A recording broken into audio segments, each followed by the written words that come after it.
And welcome, third graders, to the 9th lesson of Domain 3, your CKLA, Human Body Systems and Senses. This lesson is called A Clean Bill of Health. Just listen up and be ready to answer some questions. Some vocabulary words for you to digest before you jump in to the lesson. The word delicate means easily broken or damaged. Diet is the usual food and drink taken by a living thing. Miraculously is amazingly or incredibly. Posture is the way in which someone holds or carries his or her body. Wiring, a system or network of wires that carry electricity from one place to another. Here again, we have our body systems that are talked about in this unit: digestive, excretory, circulatory, respiratory, skeletal, muscular, and nervous. All right, sayings. Here's a saying called a clean bill of health.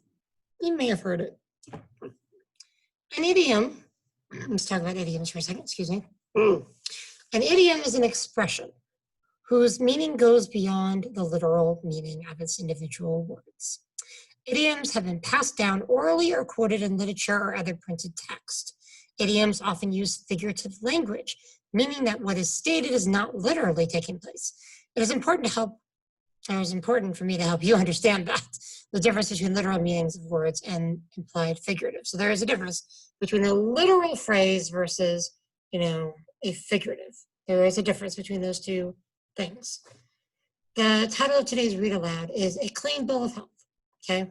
That's the idiom, right? Have you heard this saying before? Now, the word bill means that, well, it's not like a bill your parents get to pay the restaurant or a doctor, but the kind of bill like an official document or a certificate, provided by a medical doctor. So health, of course, when you're healthy, means you're eating the right things, your body's working properly. The doctor takes a look at you and says, "Oh, yeah, you're good. You're ready to go. You're about right." About 100 years ago, before a ship could leave its port to enter a new one in a different city, it had to have a clean bill of health. An actual certificate saying that the place where the ship came from had no record of disease. Because, diseases traveled from place to place a lot via ships. If the ship did not have a document saying it came from a port with a clean bill of health, it was not allowed to enter the new port. Tell students in the more general sense, in the more general sense, the phrase clean bill of health can refer to anything that is free from faults or defects. If you have an older computer, but it is free of computer viruses and still functions, you can say it has a clean bill of health. All right, so you're gonna hear that phrase a lot. Today is our last day together. Dr. Bowlby is here to help us review some of what you have learned about the human body. Hello, everyone. It is nice to see you again. When Ricardo and I talked last night, I said that I hoped that you had learned how to take care of your bodies so your pediatricians could give you a clean bill of health. Does anyone know what I mean by a clean bill of health? It's just another way of saying you're healthy. If someone examines you and finds nothing wrong, you'll have a clean bill of health. It's important to know how to keep your bodies healthy, so I will talk to you about that too. Right, some nice pictures of some animals, right? Animals are good. Humans are mammals. What do you know about mammals? Well, all mammals are warm-blooded. They grow body hair, produce milk for their young. They have brains and backbones. You have brains and backbones, so you are also vertebrates. All mammals are vertebrates, but are all mammals alike? Cats, dogs, foxes, sheep, whales, and seals. What makes you different from all of them? That's a question I'd like for you to think about as we review what you know about humans. Humans have cells, tiny microscopic units that are building blocks of their bodies. Itty bitty things. Similar cell Similar cells group together to form tissues. Hold on.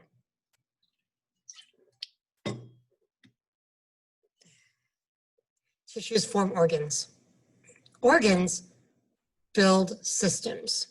Remember that nerve cells become nerve tissues, which is what the organ in the nervous system, the organs in the nervous system are made of. Whereas muscle cells become muscle tissue, which is what muscles are made of. All the systems working together form a complicated interconnected network. Do other mammals have cells, tissues, organs, and other systems? Yes.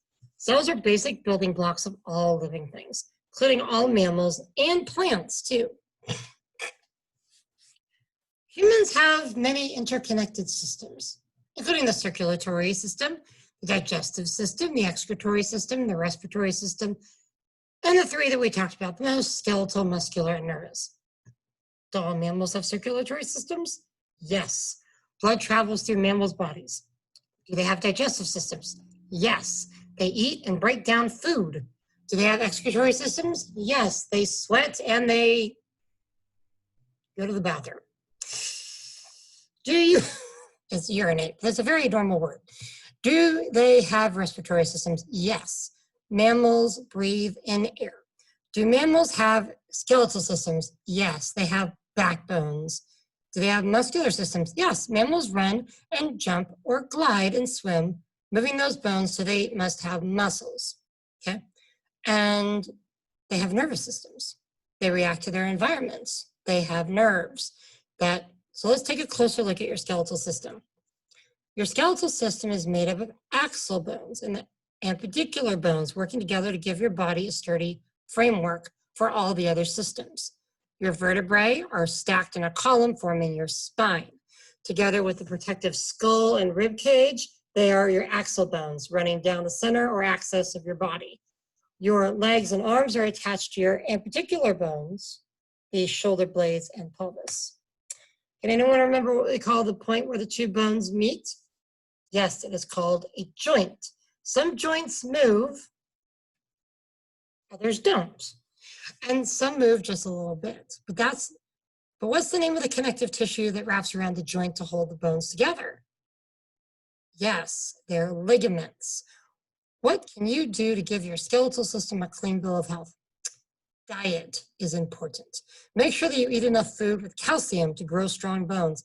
Milk, broccoli, dark leafy greens are good choices. Posture is important too. Make sure that you sit and stand up straight. Keep your back safe by bending your knees when you lift something heavy.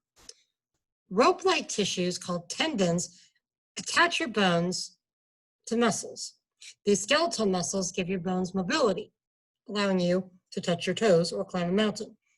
Because we control our skeletal muscles, we call them voluntary muscles.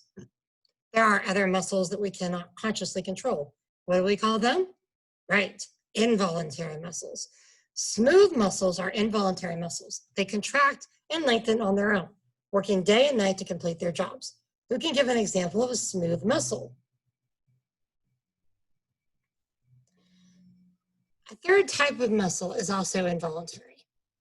This is your body's most important type of muscle. It is the muscle that keeps you alive. Does anyone remember the name of the strong muscle that is found only in your heart? Yes, it is the cardiac muscle. It is important to keep all your muscles, both voluntary and involuntary, healthy. What can you do to give your muscles a clean bill of health? Diet is important. Muscles need protein found in eggs, meat, beans, and nuts.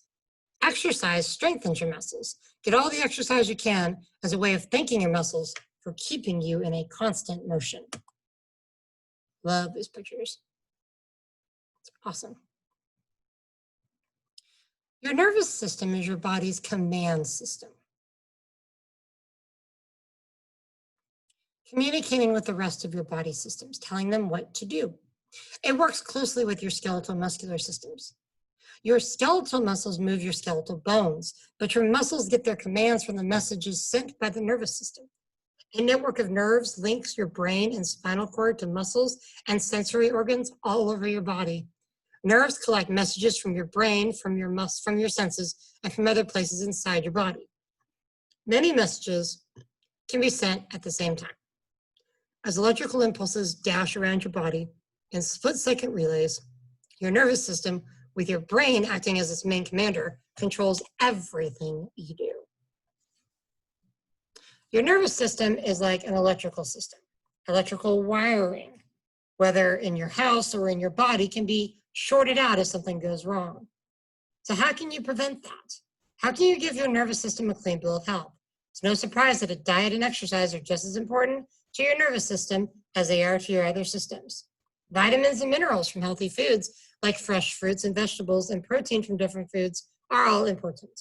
Drinking lots of water helps too. Stay away from eating extra salty food and from anything that is filled with too much sugar, such as soda. Apples and oranges are great substitutes. Be sure to get outside every day and play, and be sure to get plenty of sleep. Your bodies are working hard as they grow, and they need plenty of nourishment or food and rest to grow on. All we have left to review are your sensory organs, which include parts of your eyes and ears. Without these sensory organs, you could not hear me reading aloud, and you could not be able to see the images I'm showing you. In order to see, you need light. You see objects by seeing the light that bounces off those objects. Light passes through the cornea, the outer covering of your eye. Light rays are bent by the cornea before they pass through the pupil, the black dot at the center of your eye, to the lens, onto the retina at the back of the eye. A short optic nerve attached to the eyeball sends impulses to the brain where the image is interpreted and you can see it. People who do not have the benefit of this particular sensory organ have many other ways to get information about the world around them. A deaf student may be able to understand and read aloud if he or she knows how to read lips. That is, to watch the way a person's mouth moves when forming the words. Also, sign language, of course. A blind student may read text by feeling braille, which is raised dots on paper, and may imagine pictures in his or her mind while the teacher is reading aloud. What can you do to give your eyes a clean bill of health? Your eyes already have some built-in protection. Eyelids, eyebrows, eyelashes keep dust and sweat away. 2 deep sockets in your skull protect your eyeballs. But there are other things that you can do to prevent injury to your eyes. Never look directly at the sun. Avoid bright lights and smoky spaces. Give your eyes a rest. Never sitting for too long in front of the computer or television screen. Wear safety goggles to protect your eyes from damaging chemicals in pool water or chemicals in a science lab. And wear sunglasses to protect from the glare of the sunlight shining off things such as polished surfaces or snow. Sunglasses when it's snowing. Serious. Your eyes and ears often work together to make sense of your world. Your ears include the outer ear, those flaps we see on the outside of your head, and 2 other sections, the middle ear and the inner ear, both hidden inside your head. Your outer ear catches sound waves from air and directs them through your ear canal to the eardrum. The eardrum vibrates and begins to move the bones of the middle ear. The hammer, the anvil, and the stirrup set off the vibrations in the inner ear, causing the tiny hairs of the contula, a snail-shaped bony tube, to move. These hair cells produce nerve impulses, sending them along your auditory nerve to your brain. Your brain sorts out everything, and you miraculously hear sound. Your ears are delicate organs as well, so how can you give them a clean bill of health? Most important, keep the noise volume down. Ears can be damaged when the sounds are too loud. Although it is important to keep your ears clean, you must never stick anything in them. Objects might get stuck or otherwise cause damage to the eardrum. That brings us to the end of our time together. We've had lots of fun, and I hope you have too. We hope you've also learned a few things along the way. Here's one of the last riddles before we leave you. I'm probably the most important 3 pounds in your body. I help you think and reason. I control your movements as well as all your senses. I'm the one organ that makes humans more advanced than mammals. What am I? It's up there. Remember to eat a balanced diet and exercise every day. Dr. Bowlby, and I wish you a clean bill of health in your next checkup. Bye for now. All righty. Not even bother trying to hide the answers to these questions. You can go ahead and read these. What are some of the things that give your body a clean bill of health? Healthy diet and exercise. Facts you've learned about the skeletal system. Obviously, you know what you've learned. And the posture to help you, you've got to have good posture for your skeleton, right? For your spinal column to be in good shape. So sit up straight, and not slouching and all that. It's really hard to not slouch, especially when you're in a chair that like goes backward. So yeah. What are some facts about the muscular system? Of course, you can share those. Examples of voluntary and involuntary muscles. Calf muscles are voluntary, cardiac muscles are involuntary, which is good because you had to sit there and think about your heart beating or to sit and make your heart beat. That would be a lot of work. You wouldn't be able to do anything else. So it's good that that's an involuntary muscle. You know, your other muscles, like the ones in your legs, you know, you have to make them move. Okay, so we're gonna keep moving on there. All righty. What do you think the most fascinating human body system is? And you can share that with me as well. The word miraculously. You heard the word miraculously when it comes to the ears and the eyes and the brain and every other created thing in the body. It's a pretty awesome, amazing system. Definitely well designed. All righty. Okay, what other things does your body do miraculously? Just gonna skip that right there. All right, now you are going to submit your final narrative today. This is Friday, right? Yeah. So you've been working all week on putting together a narrative, no more than 3 paragraphs, so not to be anything very long, and basically just giving me the finished manuscript of it. Now there's an editing checklist for you to double check everything, make sure your title's there and all the other important things that you need. You know, you can have dialogue in there too. If you do, make sure you have quotation marks around your dialogue. Good punctuation, good grammar, good spelling, all of that. Those are very important things to have when you submit a final copy of anything, okay, obviously. So with that completed editing step, you share with your friends, share with students on the discussion board what you've got and let them, you know, let them respond, you know, be kind and make sure everybody's offering a valid opinion and good answers. All right, so that is it for this lesson. Be sure to follow me for the next one. Thank you.